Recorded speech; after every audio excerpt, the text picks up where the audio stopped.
Okay, we don't have any agenda items for today.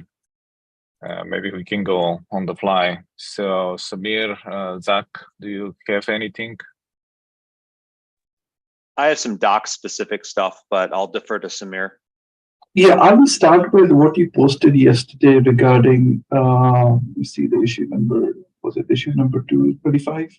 Notary project issue number 35, where a couple of people have done a LGTM. So on that issue, if I compare to what you proposed earlier, on the very top when you created the issue to what you put yesterday, I'm just trying to reconcile if people are saying LGTM to what you put yesterday or to everything which was put in the issue on the first time you created the issue. No, I meant what I put yesterday. Oh, got I it. should have been clearer on that. Yes, I meant what I put yesterday. Got it. There are not many differences. I think it's probably what you put earlier was clarification. I think the missing thing was about changing the logo. Or is that something we want to do to get the logo updated to say the Notary project versus just Notary? Yes. The question is that actually needed before we do the release, right? I don't think so. I think it can come later as well, but it should be a work item that we need to track. Yes, I actually, Feynman reminded me in the evening that I forgot that. We were talking with him and Yi in the meeting, and he said, but we are missing that part. And I think he wanted to create items, so I don't know whether he did that. So that was kind of late in the evening for me, so I didn't forward. But yes, we should change the logo. Let's create an item just to track it. I think Feynman wanted to take that because we need to get some designer from CNCF to help us with that. I will follow up with this. Mm-hmm. And I think the other thing was I noticed how you how you're very careful in creating a README update for all of the different repos we have, including the new repos we created, the notation hash for port one.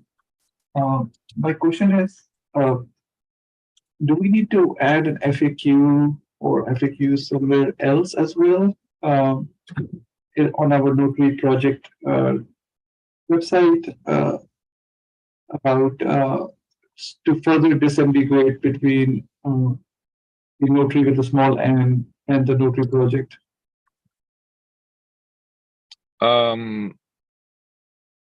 I think we discussed that we'll add FAQ page, right, on the Notary project dev site, the website. But I don't see it in your update from yesterday. Okay, did I miss that? No, actually, I see it. Sorry, my bad. It's there. It's the fourth bullet from the bottom. Yeah, I believe I added that. My bad. I was glossing over it. Yeah, I don't think we have a work item for that. So we need to, I didn't find a work item when I was looking at these things. So we need to create a work item for this, but I think I added it in the. Yeah, there is the fourth bullet point from the bottom. Yes, the work item is TBD.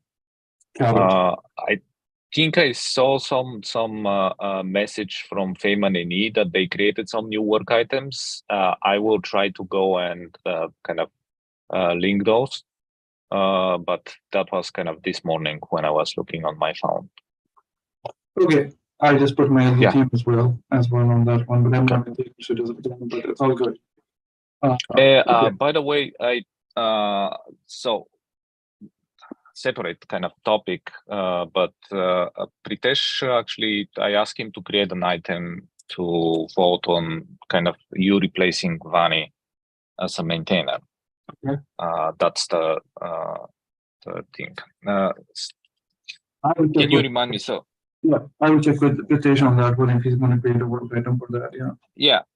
I asked him to create an item to nominate you. We need to vote for that and just go and do the replacements.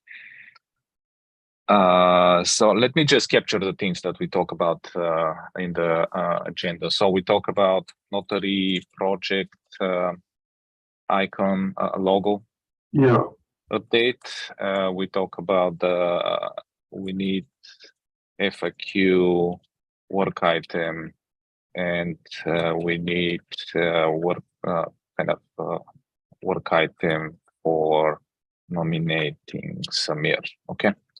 no problem. Okay. Anything else, Samir, related to that, or? No, that's it. Okay. And Milind pinged me that he's looking at the PR for the overview, and he said that by tomorrow evening he will have his comments on that. This is on GitHub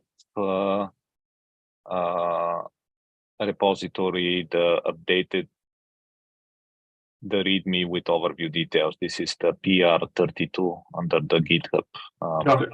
Yeah, I will repository. remind you. Yeah. Yeah. Okay. Okay. Hey, Miran, how are you? So, anything else? So, Zach, you said that you have certain items that you want to talk, and I think Miran, he pinged me on Slack. He wanted to talk about signing files and other artifacts, not only OCI artifacts. Let me just make sure that I add to the agenda. So, Zach, what do you have for the agenda? I think first and foremost, and Rosaline's on the call, so that's really helpful, is we need to get that refactor PR that she has merged, because that blocks a bunch of other work that I'm trying to do. So things like proposed versioning of our content in docs based off of notation releases, as well as notary releases, that sort of thing. CLI work, like there's a bunch of things that are blocked until Rosaline's PR gets merged. I approved it, she rebased, and so I just need to put through another approval. But we're gonna need at least one other approval before we get in there. I think there's some subsequent changes maybe we can make afterwards, but overall, I think the PR is in good shape. So I think that's something pretty important that needs to get merged soon. And so if we need to iterate before we do releasing or marketing or anything like that, we have time and space to do that. That's like my first thing, but I'll open the floor. Would you mind sharing the PR so I can add it to the note and I can go and look at it, get my approval, and also tag the rest of the maintainers? Thank you. Sure. So it's in there. I know that, let's see, Thaman looked at it and approved it, or Thaman looked at it and asked for feedback, but hasn't asked for any, hasn't reviewed it since last week. So yeah, so if we can get that merged today, that'd be great. Roseline, was there any additional changes you were planning on making to the PR? No, there's no additional changes I plan to make. Perfect. Okay. So thank you for all the hard work on that. I think it really sets us up to be in a better place long-term with the docs. So yeah, I have, yeah, oh, no problem. So I have some additional items, but anything else on the big refactor? I don't have anything. Okay. Yeah, go ahead, Rosalind. Sorry. Oh, sorry, Zach, I thought you were referring to me. Oh, I was just saying in general. I was opening up the floor if anybody had any larger feedback or questions on the refactor. I have one. So I haven't been tracking, but I think somebody was flagging on Slack or somewhere that refactoring has broken some links, which is okay. We can go and fix it. But going forward, we will not change any URL, right? Any URL going forward will be unchanged, even when we add more stuff. Any existing URL. That's not necessarily true. It just depends on what happens. I understand that there's existing links that people may or may not have. There are ways in Hugo to handle redirects, which is one thing I'm doing in a separate PR I have around quick starts. We introduced a second quick start for signing non-artifacts or non-container image artifacts. And so it did make sense just to have quickstart.md. I had to name them a little bit more intelligently. And I set up an appropriate redirect for anybody that just directly linked to the old quickstart. So if there's known links that are broken, there are ways to handle redirects. But there is going to probably be some additional changes around URLs when it comes to versioning of our docs, because the version is likely going to be in the URL. So I understand that it's less than ideal, but if we can sort of get this out of the way now, we can sort of take the pain of that and handle any redirects as they come up. Did that answer your question, Samir? Just a follow-up question on it. So when you say versioning of the specs or versioning of the docs, what are we referring to? So versioning of the docs themselves, not necessarily the spec. This sort of brings up the the second larger point that I wanted to have about what does versioning mean. I have an idea, and I've talked on the side with Toddy about it, but I'm happy to transition into that point now if everyone's okay with that. Yeah, I'm okay with nothing else. Yeah, let's go ahead. Okay, so right now with Rosalind's refactor, the docs now have a structure where the root of the docs are related to Notary project. So that's higher level concepts, related things related to the spec and doing those specific things. And then one directory below that is notation specific documentation. So it's, it's under the umbrella of the Notary project, but it's how to do things with notation specifically. Because in a future state, there may be a peer to notation that would also need to be a part of the documentation site. That's something that was established as part of this refactor. Toddy, I'm not off base. This is something that we all agreed upon, and this is something that was discussed at least in a couple of different forums and was a desired outcome of the refactor, correct? That is correct, yeah. Okay. So when it comes to that, we now have to talk about versioning of the docs based off of releases, initially just notation. So as notation does new versions, the docs would need to be updated. Now, there's different strategies around updating docs for every patch version, for every minor version, or for every major version. So we would just need to make a decision around, how does versioning and directory structures work for that. And then separately, Toddy, I do see your hand, but then separately, we have a discussion around, do we also need to version the Notary project, that upper level? And that relates to, in my opinion, and I believe I've discussed this with Toddy on the side, like, does the spec get versioned? And so do we track it with the spec, or is there some other thing? So that affects the URLs, because the version of, the version of Notary and notation are going to now be in the URL. So that's what I'm talking about when I'm talking about versioning. Toddy, what was your question? My question is actually more of a comment. We may actually have separate versions under notation also. Like you may have different versions between the notation CLI and the notation Go library, or notation Go library and notation Go core library. So I think we need to be able to do versioning on separate levels or in each level. But we don't document the Go library. And that is one thing that we actually discussed, that we should have also developer documentation, because not everybody will be using, not everybody will be using the CLI. Let's say. But we need to figure out, there's developer documentation specifically for notation, and is notation just the CLI, or is notation also the Go library? If it's not, then do we have a directory that's notation Go library, developer documentation, and then versioning that? This is a lot, and I understand this is sort of really spawning out into a bigger conversation. So I fully recognize that this is complicated, but that's sort of where my head's at. But keep going, Toddy. I'm sorry to interrupt you. So the way that I see it, so we have two different audiences that will be kind of using the tooling. One is end users who don't care about the libraries, right? And those end users will be users of the CLI, right? And the CLI will have different versions, and we need to document kind of the differences between the different versions.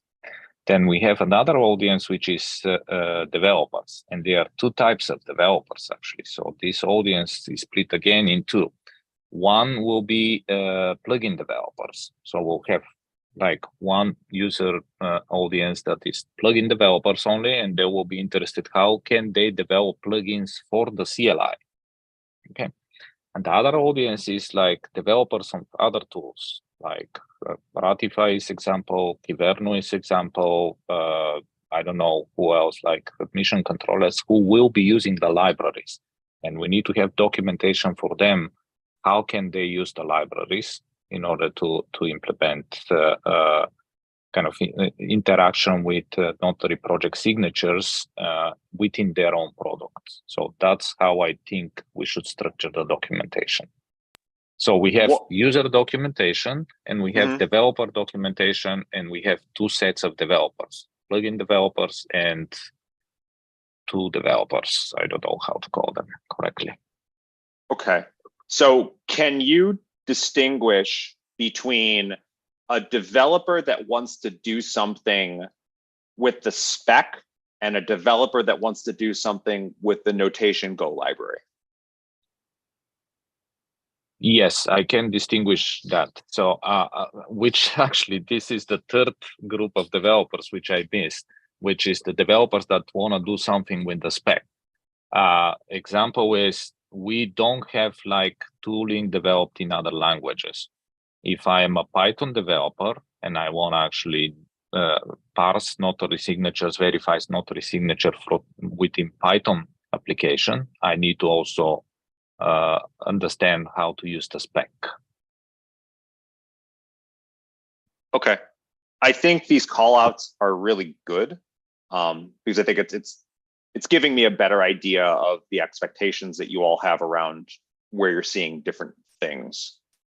As a matter of fact, just to give, we had a Java developer who was asking questions on Slack, how they should do certain things, and that should come, actually, they were looking at the spec and needed more clarification around that.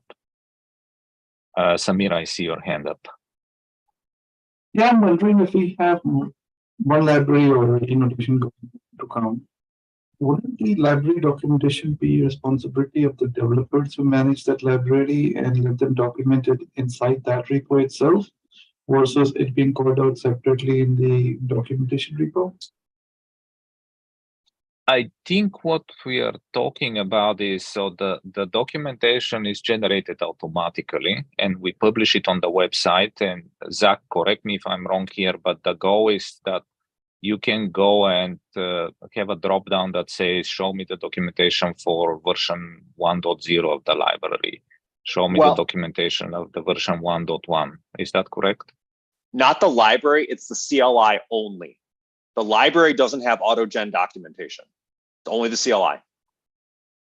Doesn't Go generate automatically documentation? Can we actually?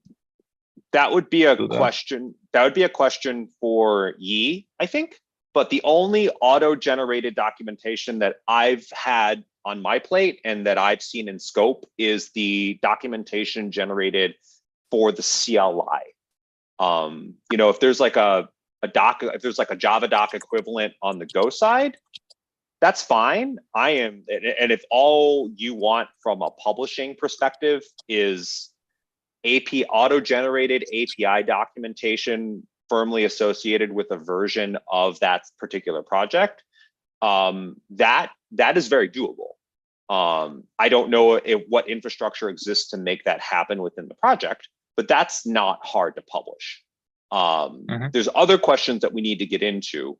But where I was thinking was, if you're asking for more bespoke developer content that is more sort of end user facing, like not end user in the sense of people using the notation CLI, but developers who would expect on the documentation website clean markdown files written and maintained there, as opposed to markdown files in a GitHub repo with the project.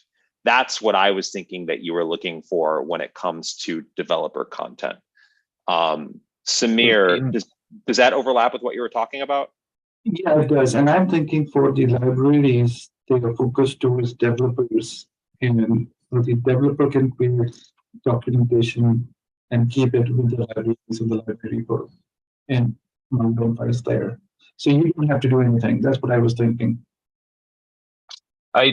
So I had two things in mind. One is kind of the library, the actual thing that comes out of the source code, and like the auto generation based on whatever comments developers put in there, but also examples, because we started hearing questions like, how do I do that? And what information do I need to pass? The problem is, so I agree. So ideally, everything should be developed, put in the code, but it seems like our commentary in the code is not good enough to explain, for example, what parameters needs to be passed and so on. If we get to that level, I'm okay with only the automatically generated library documentation, but it seems that we are not there yet. And people are asking for samples. So we had, once again, we had a plugin developer who was asking, like, how do I do these things? What do I pass here? Which is not clear from the plugin generated. Actually, I don't know how much documentation we have for that. And we have I think we had somebody trying to use the libraries that was not clear what they need to pass as parameters and so on. Yeah. So current state, just to formally state it, we have the capability to publish, as of today, the CLI auto-generated documentation. We do not have the capabilities that I'm aware of to publish API documentation based off of library generated code. And as of right now, we do not have any bespoke content around what should developers do outside of the security recommendations that were part of the security audit that we did. So that is the current state of developer documentation. Is everybody on the same page with me on that one? Yep. Okay. I want to slightly pivot, and I think it's important to at least bring this up and continue to have this discussion. When it comes to versioning, I don't fully understand what the inheritance structure is and what needs to be independent of each other. For example, I'm assuming the Notary project has a version, and that is related to the version of the spec. Is my understanding correct for that? We do not call it Notary project version. So this is version of the spec. So we should consider that version of the spec.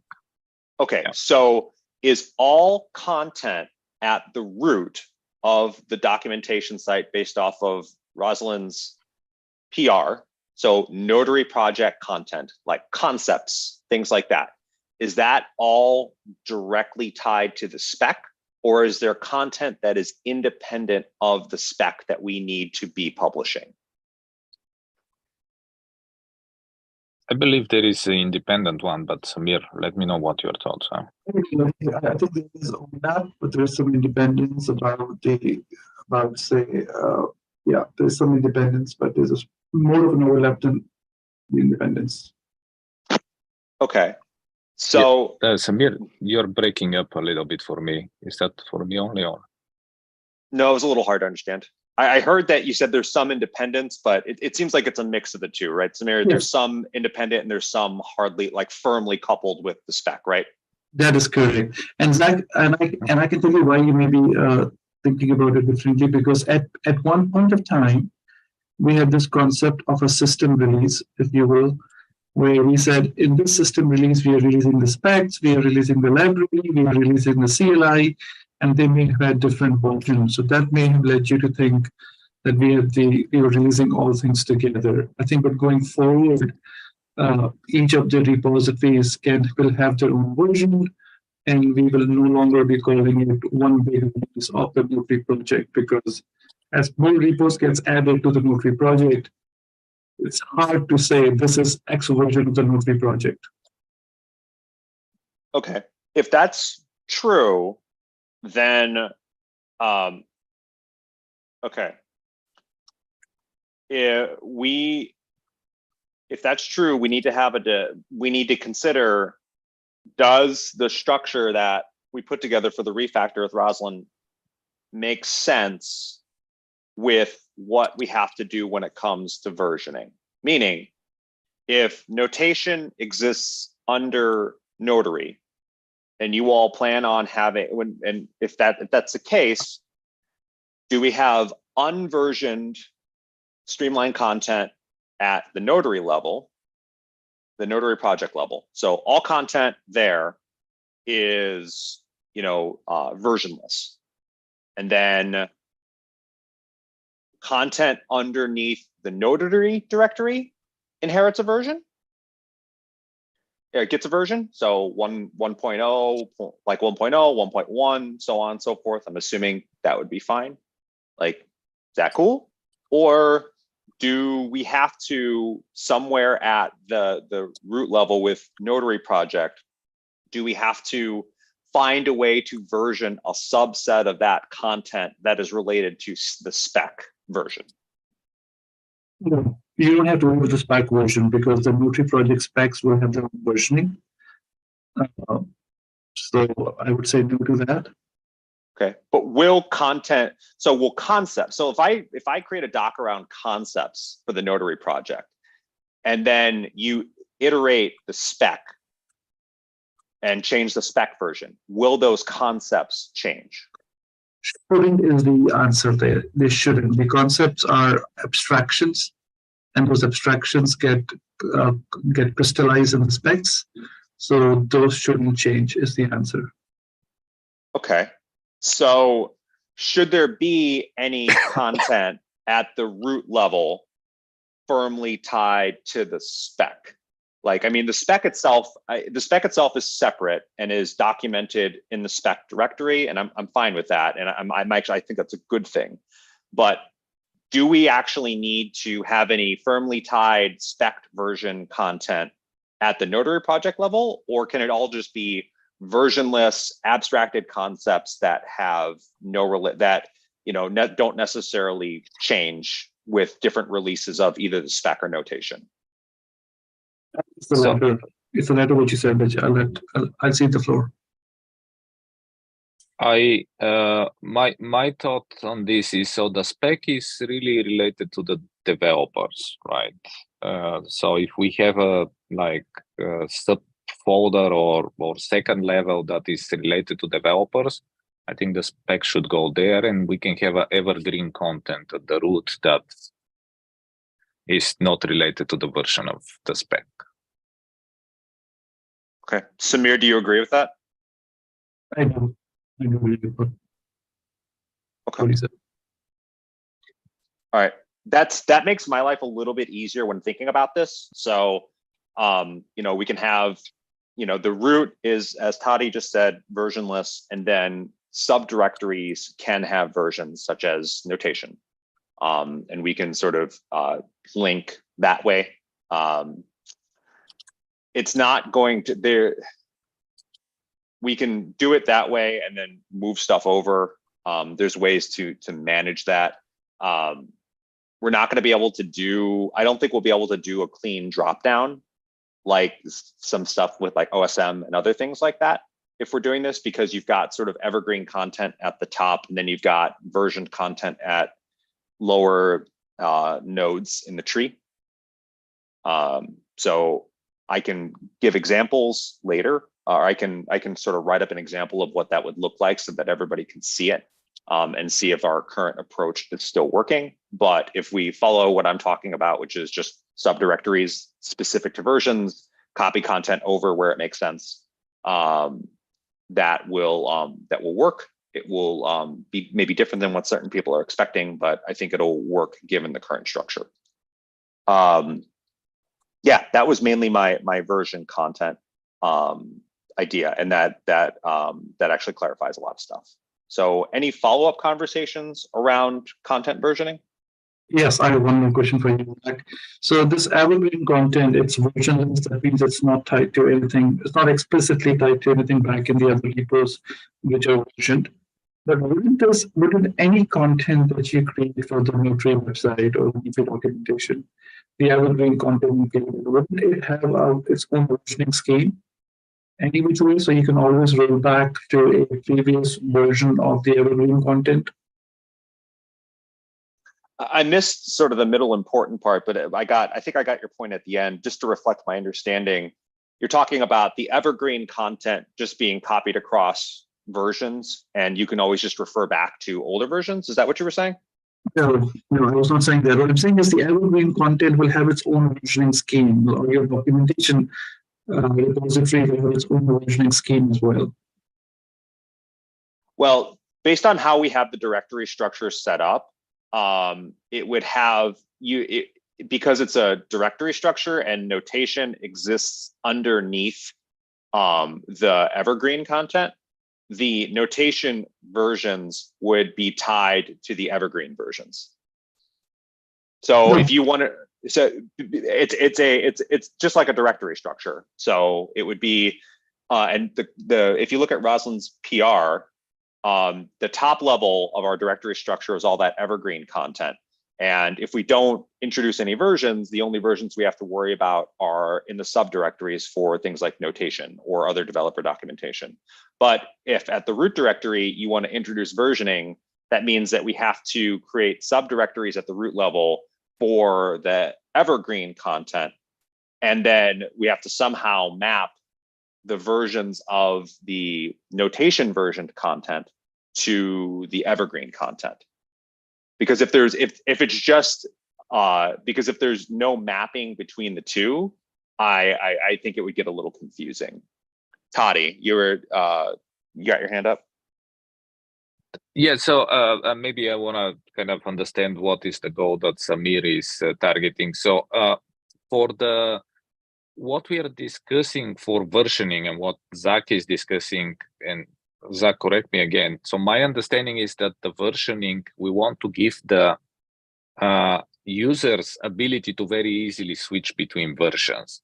For the evergreen content, we don't want them to say, the users to say on the website, oh, give me the previous version of the evergreen. But we'll still be keeping versions of the evergreen in GitHub. So if we want to revert to a previous evergreen content, we can just revert to a previous version in GitHub and republish that. That's Toddy, kind of my understanding of the experience. Yeah, how we have it structured now, you're not going to get that clean dropdown. Like, it's just not going to happen because the clean dropdown happens at the site level. It doesn't happen at the specific. It's not going to happen at the subdirectory level.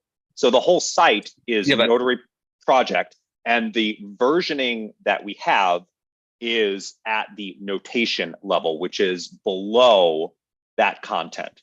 So so basically, we're not going to be able to do that clean version swapping, because let's say later on you introduce something else like Go library versioned content or some future client versioned content, like having that site level switch like you see on like maybe the OSM site or the Helm site, that it would make no sense because you've got multiple things to toggle. Does that make sense? Then may I ask different question. Let me share my screen. Sure. I'm trying to, because yeah, I understand what you're saying. Right. What is the share button? Oh, okay. So this is what I want to share, right? Let me know when you can see my screen. So this is what we have right now, right? So if I go to like the website, this is what I get on the website, right? This is evergreen content. So I'm talking about docs. So click specifically on the docs link. Okay. When I'm saying evergreen content, let's see. I don't know what happened. Oh, okay.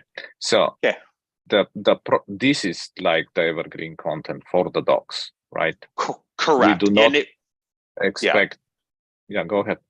Oh, can you actually go into chat and open up Rosaline's PR and go to the preview link? Because that might actually help this discussion a lot more. Okay. Give me a second. Now I need to find the chat.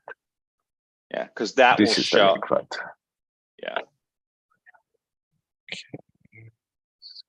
Different browser. So I'm sorry for all this back and forth, but yeah, I think it'll be a lot easier seeing the destination structure. Okay, so scroll a little more. Yeah, preview, deployment preview. Yeah. Okay, now click on docs here. Okay. Okay. So this is the root when I'm talking about the root. And so this would be the evergreen content. This is evergreen content. And when I go to notation, right, how can I, if I, let's say I'm a user of version 1.0, how can I see for example, the documents for the 1.0? And if I'm a 1.1 user, how I can see the 1.1 documents?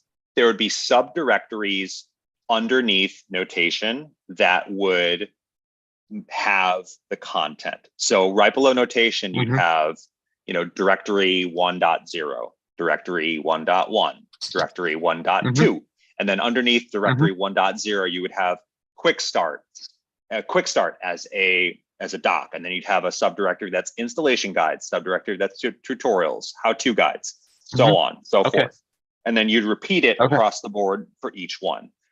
Does that make sense? Yeah. Samir, does that make sense to you? Yeah, I think that will work that will work. Right.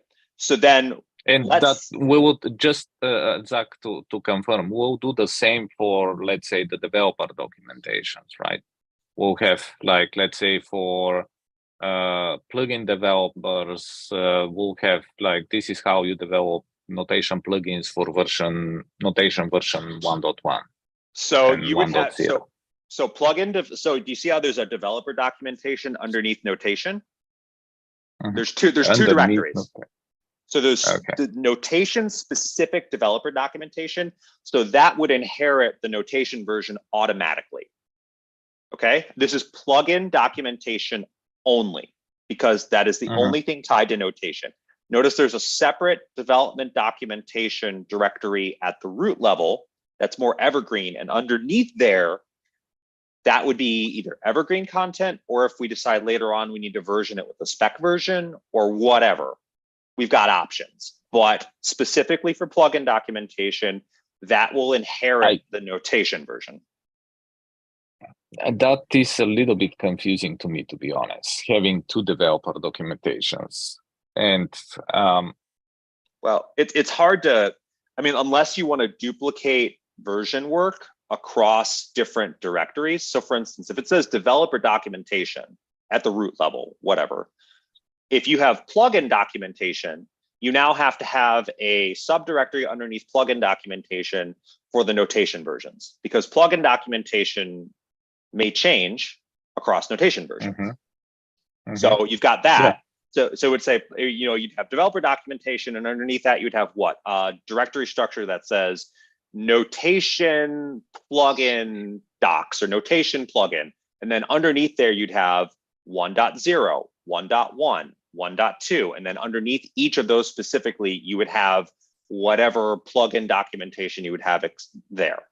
And so you would basically be duplicating the versioning that you've established in the notation directory underneath the developer documentation, which can be done. And if you think it makes more sense, so be it. But that is extra work and extra things you have to think about. Okay. I see Sachi. Sachi, you have your hand up. Yes. Is there an example in any prior project doing it this way? Because I looked at Helm. Helm has a subdomain called v2.helm.sh, which handles all the v2 docs. Helm.sh always points to the latest. So you get something from any release. There's no confusion about where to go from the docs perspective. But Helm's a mono repo. Like Helm oven in itself is all its own thing. Same thing with like OSM. Well, I know OSM's deprecated, but like those are all inclusive projects that don't have these separate distinctions between like notation and notary project and the spec and all that other stuff. Right. So what is there an example where multi versions have been handled this way? That's what I'm trying to I'm struggling to understand why we would even hold documentation around. Well, go ahead, Toddy. I'm sorry. No, yeah, you talk with your example. I can show where I'm coming from. You go ahead, Zach, first. I am unaware of a project that has the same structure as Notary Project. I think comparing Notary Project to Helm is apples to oranges, because Helm is all its own thing. It's all together. When you release a new Helm version, you release everything together. Like it's what you were talking about previously, which led to my versioning confusion, where you had sort of a system release. Helm has a system release that you can firmly version. You can tie it in the URL. You can have that nice, pretty dropdown. Yeah, like Toddy's showing right now. Yeah, that's what actually I'm coming from. Right. And which is great. Helm has that. The OSM docs have that, which are both written with Hugo. But those are all system releases. Like everything is tied together in one clean bundle. This, on the other hand, is everything is independent. And we've decided to meld together in a single doc site things that are being independently versioned, but are loosely coupled together underneath the umbrella of the Notary Project. And please correct me if my understanding is wrong on this. What makes this complicated from a versioning perspective is it's not a whole system, it's separate things. And so if you want that clean versioning, like with URLs and with that pretty dropdown, like everything kind of has to have its own site. We are kind of 15 minutes left. I know that Miran had a question. So should we continue, Zach, this discussion asynchronously and give Miran some time to address his question? Yes, good call. I completely agree. This is going to be a much longer discussion. Yeah, please. Okay. Miran, I know that you wanted to talk about signing files and GitHub releases. Yeah, so go ahead. My entire idea was, now I mentioned this like about 1.5 months ago, I think, to you, Toddy, and then I made an issue about it as well. This was basically to kind of talk about how we can sign arbitrary files or artifacts which are not published within OCI compatible registry. So wanted to get an idea of if there's any plan of implementing that, and I wanted to be a part of it or maybe start working on it. I had an idea of doing it as a project as well, like a side project of mine, whether it gets included or not is separate. But wanted to get an idea of how we could go about it, like understand what the workload is like. I'm pretty sure you need to how do you say it? Like there should be some kind of spec improvement which talks about how to handle like where the signatures are being stored, what the payload is going to be like, the trust policies and stuff like that. I'm pretty sure Pritesh has come up with a GitHub issue regarding it as an improvement. I went through it today. Just wanted to know how that's going to be like, what the process is, and to understand if like I can get involved, what can I do, something like that, to that degree. Yes, I think, and I believe we also discussed it on Monday with Pritesh on Monday's meetings this week. There is actually high desire to have this capability implemented relatively soon. Sorry, I'm losing my voice. And one of the things that kind of we need to clarify before that is the exact scenarios and how we want to use that. I remember you were talking about these scenarios, but if we can go and start documenting exactly how you want to sign something and where do you want to publish whatever you have signed, as well as the signature and how this will be used, it's best if we start from there, because I see the desire to start implementing it, but we would like to come up with implementation that meets different scenarios. I had some questions. Some of our engineers were asking me, should we do it this way or that way? And they still kind of relate back to the OCI format, which I think may not satisfy all the scenarios. So maybe as first steps, let's go and use Pritesh's issue to write your scenario and say, this is what I want to do, and this is how I would like to use notation to generate signature, and this is how I'm going to use this signature. I also have one scenario that most probably I'll go and describe in this particular issue and say, this is what is my expectation for the signature. So to clarify to everyone here, what my scenario was, that now say I'm publishing container images or artifacts. Basically, what we're in the notations point of view, I need to, whatever the artifact, let's say it's an installer file or something of that sort, I need to publish it to the GitHub, like let's say OCI compatible registry. Let's just take GitHub, for example. So that would be as GitHub packages. So me publishing the container image as well as like the arbitrary files wouldn't make sense as GitHub packages, right? So when GitHub has what is called the GitHub releases.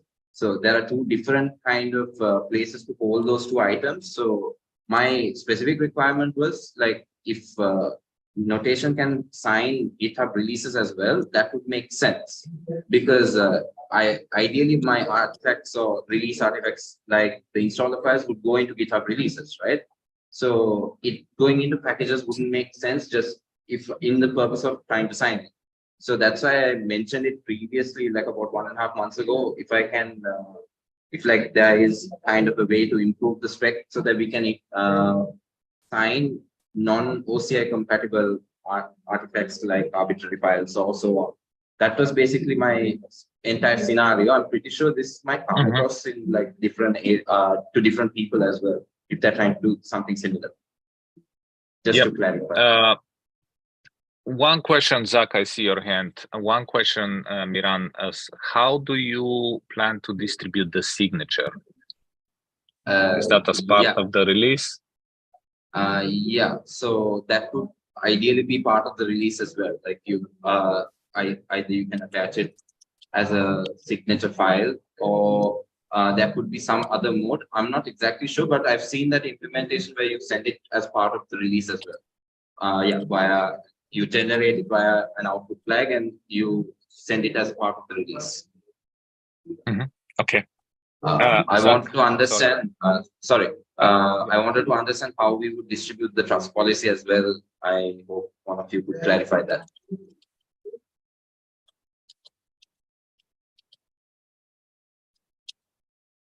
I'm capturing this. It will be good if you go and update the issue that Pritesh started with that information, so we can capture it in one issue and we can have collaboration there. Okay, will do. Zach. Yeah, so in the chat, I shared the second quick start that I was asked to do, which is around signing arbitrary artifacts and pushing it via OCI, or pushing it to an OCI compatible repo, which I understand is overlapping, but not exactly what Miran is asking for. He's asking for non-OCI art. He's asking for non-OCI compatible registries or locations. I don't know if that's going to be a good starting point, because I mean, I'm basically signing an SBOM, which is saved as an arbitrary text file, and it works. Like the end-to-end scenario works. Sorry, I'm a little bit confused. I thought that this will not be included in the release. Why are we doing a quick start? That's what I can take this offline. Sure, I can take this offline with you. Okay, but there's that GitHub is not what Miran is asking. Okay. In essence.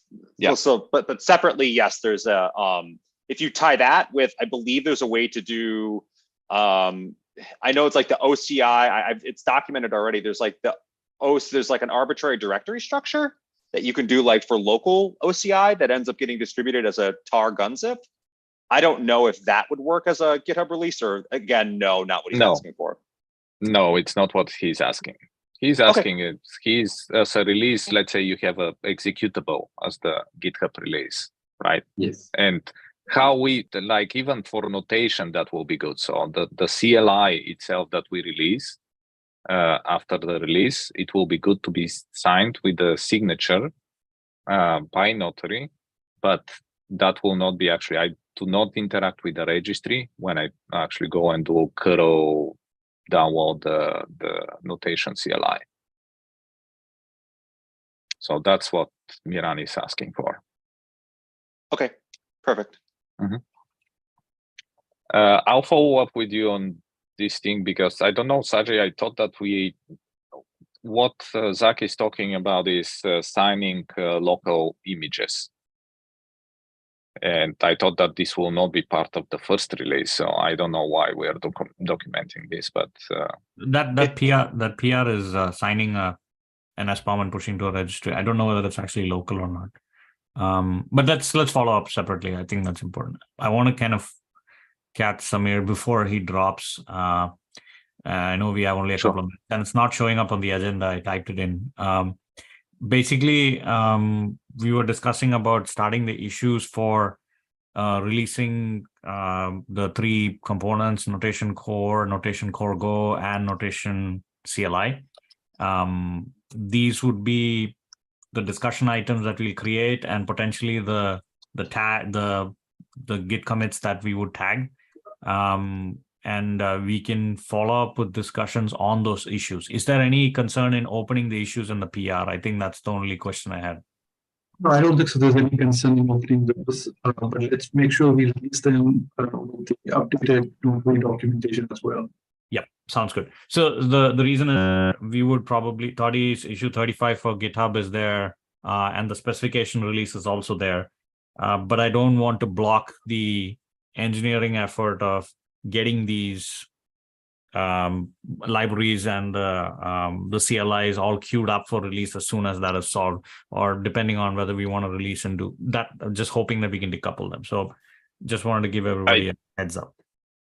I also hope we can decouple those things, and I think that's based on our private conversation yesterday, where I was asking, can we just tag them or branch it and queue the release? We can actually snapshot it and create a branch for the release and continue actually working in the main going forward. So I think that should be fine. Yeah, we should do that. Yeah, I think that should be fine as well. And I don't believe there's very many commits we need on top of RC7. I think we only need 1 or 2 commits on top of RC7.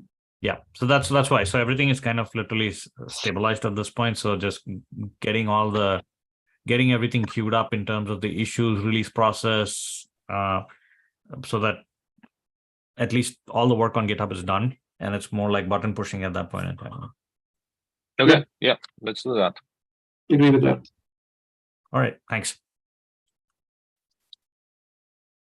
So coming back to, I Yeah. think Miran actually he dropped. Okay.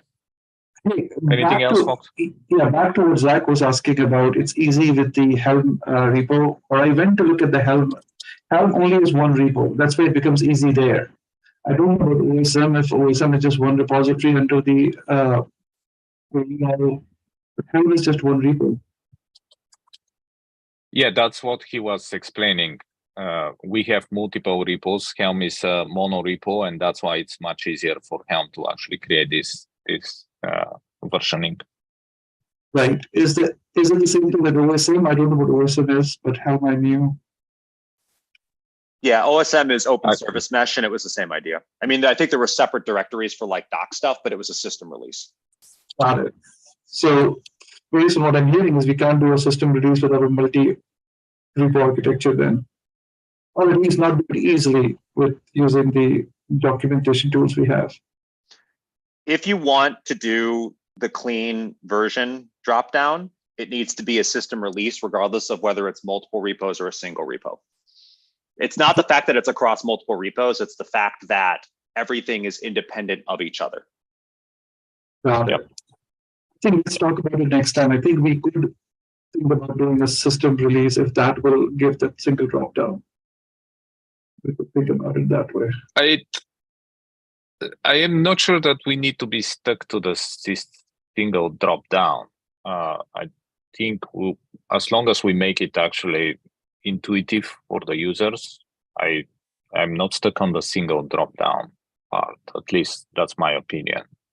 But it should be clear for the, let's say, users when they go and browse the documentation, how they can figure out which documentation for which version for which component it is.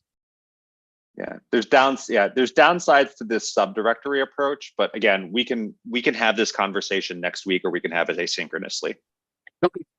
And maybe Zach, you can, if you have any proposal or something before the next week that actually we can discuss asynchronously, that will be good too. Yeah, I'll need to chew on it a little bit more. I'll Yeah. need to chew on it a bit more, but I will try my best to get some thoughts together. Okay. We are out of time, so anything else? If not, thank you very much, folks, and I'll see you next time. Have a nice day. Thanks, folks.